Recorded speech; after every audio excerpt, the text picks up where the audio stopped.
Gordon was resting in a siding. Sometimes, he thought, it's really tiring to be such a large and splendid engine. One does have to keep up appearances so.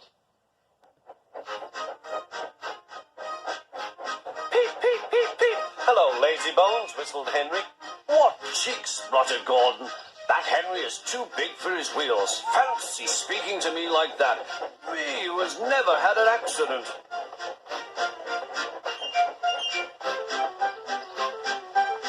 On jammed whistles and burst safety valves accidents? Asked Percy innocently. No, indeed. High spirits might happen to any engine.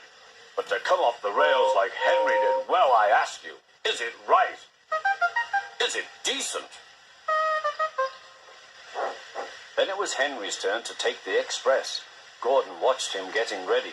Be careful, Henry. You're not pulling the flying kipper now. Mind you keep on the rails today.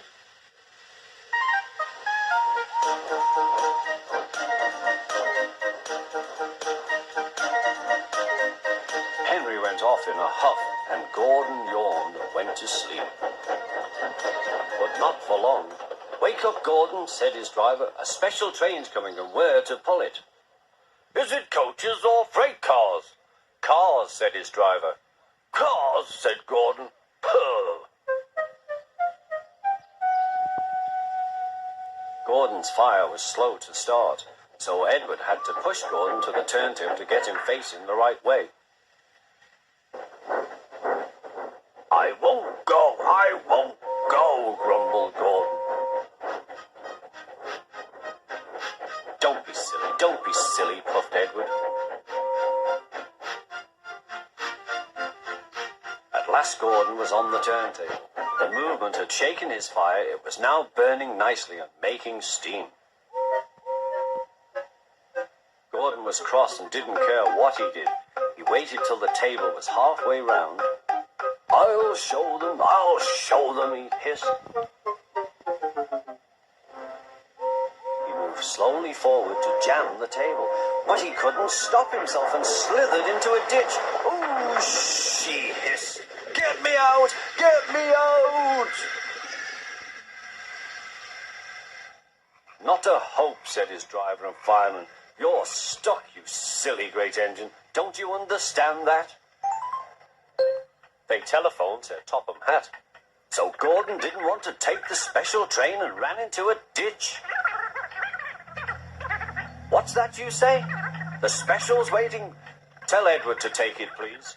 And Gordon, oh, leave him where he is. We'll get him out later. On the other side of the ditch, some little boys were chattering. Coo, doesn't he look silly? They'll never get him out. They began to sing. Silly old Gordon fell in a ditch, fell in a ditch, fell in a ditch. Silly old Gordon fell in a ditch, all on a Monday morning. Gordon lay in the ditch all day. Oh dear, he thought, I shall never get out.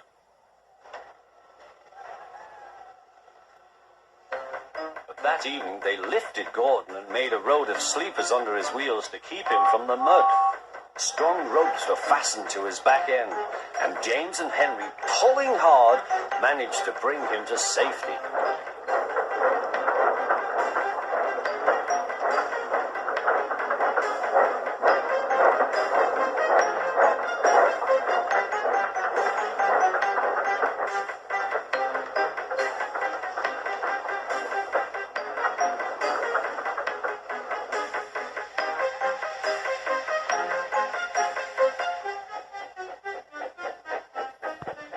Late that night, Gordon crawled home, a sadder and wiser engine.